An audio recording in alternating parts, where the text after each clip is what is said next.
Hi, Inclusionist Tourista here. So it's Friday evening, and it's the end of a really hectic but truly fantastic week. So big thanks to everybody here who've made my schedule really fantastic in terms of people that I've met, schools that I've visited, and organisations that I've had the opportunity to spend some time with. I really hope to make a film each evening, but I've just been too exhausted each evening. So I thought what I would do is just make a few short films focused on different things. And I thought I'd start with some reflections on the school visits that I've had this week. So I visited an elementary school, New Maryland Elementary School on Tuesday, which was it was just fantastic. So that's kindergarten through to grade 5. I was shown around the school, had an amazing school tour with Rebecca and Reardon, and the head teacher there, Heather Hallett.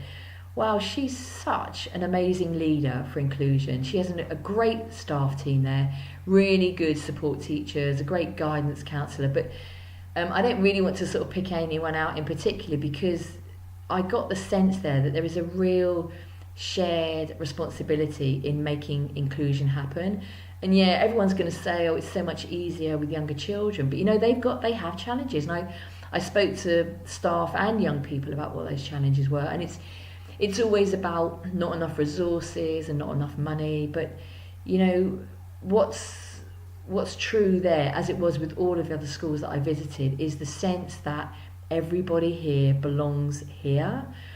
And I asked some tough questions. You know, I wanted to know not only who wasn't here, but whether or not they thought anyone shouldn't be at the school. And there was no hesitation. It was absolutely, these are all children from our community, and we will do everything that we can to support them to learn in the way that they're able to learn. And yeah, there is individualised learning plans, and there is opportunity for outside support coming into the school, but there is a real sense that those working in the school are the leaders on inclusion, and any support from outside the school helps with that.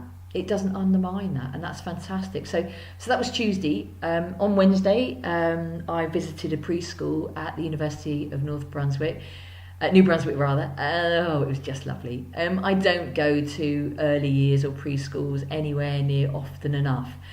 And there is something so fantastic about 4 and 5-year-olds in terms of there is no inhibition in terms of asking questions and showing me drawings and comparing their height to my height and trying to work out how it can be that someone of the grand old age that I am could be not only the same height but even a bit shorter than some of them.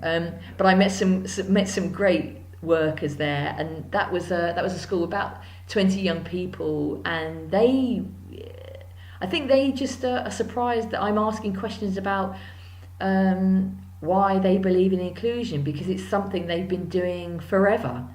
You know, legislation changed in the late 80s in New Brunswick, and so asking people why inclusion is important is just something people just don't, you know, people do it because that's what they've always done, or at least for the last couple of generations.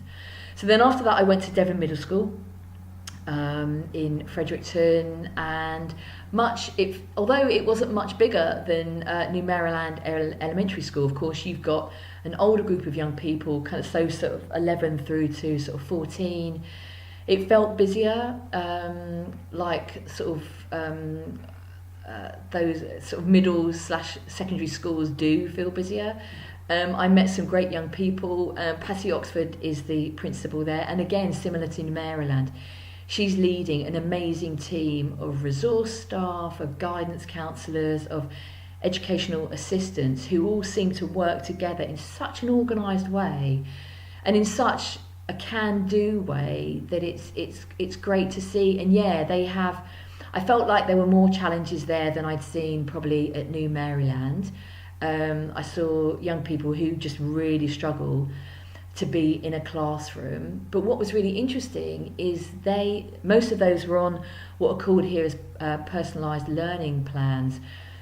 But always the goal is to support those young people to be in the classroom alongside their non-disabled peers, whether or not, and that's done really in a way that works for them. And what was great about, in fact, all of the schools that I've been to is that each classroom has different elements of seating arrangements. So yeah, you can sit at a desk if that's what you need, you either on your own or with a group. You can stand at a desk, you can sit on comfy seating. And what's interesting in New Maryland, and I think in Fredericton High, there are, what are they called? Exercise bikes for young people who just need to burn off a bit of extra energy. And I thought, wow, wouldn't that be fantastic to see that in UK schools? And I've no doubt teachers in the UK would welcome that. Because it would enable them to teach in the way that they want to. But hey, the UK education system doesn't seem to like children having that degree of flexibility. Who knows? But anyway, that's by the by. So yesterday, I went to Fredericton High, which is year 8 through to year 12. So that's kind of like 14, 15 through to 18. And yeah, that was probably the school that I was most nervous about, because I thought, well, I know that inclusion in the UK appears to be much more difficult in secondary school for that age group. And yeah, it's a much, much bigger school. It's kind of 1,900 students, but they have an amazing support system in that school. Nathan and his team, Nathan's the principal there, and his team, yeah, like all of the other schools, inclusion is a shared endeavour. And yet, there are challenges, and similar to the other schools, and different because you're dealing with older young people. But right across all of these schools, even for someone who is a cynical Brit, it is amazing to see how teachers and support staff and additional experts in the community and parents and young people seem to work together to make inclusion work. And they're not doing it in any kind of sort of weird way or any kind of like unusual way, but it is intentional. This is still not a natural place for things to be. There's a huge amount of intention behind the development of practice and the support available to students. And that's because they've not reached perfection yet, and they probably never will, but no one will. But what I'm seeing here, which is so fantastic for me, is the sense of everyone believing that inclusion is impossible for every student. And they don't just focus on disabled students, they focus on students from First Nations, they focus on LGBTQI students. It's quite extraordinary, really, and I'm loving every minute of it. So I'm going to stop there because I didn't want this to be a long film. I'm also conscious that it's Friday night, and I'm going to try and go and do something social because this is a really great town as well.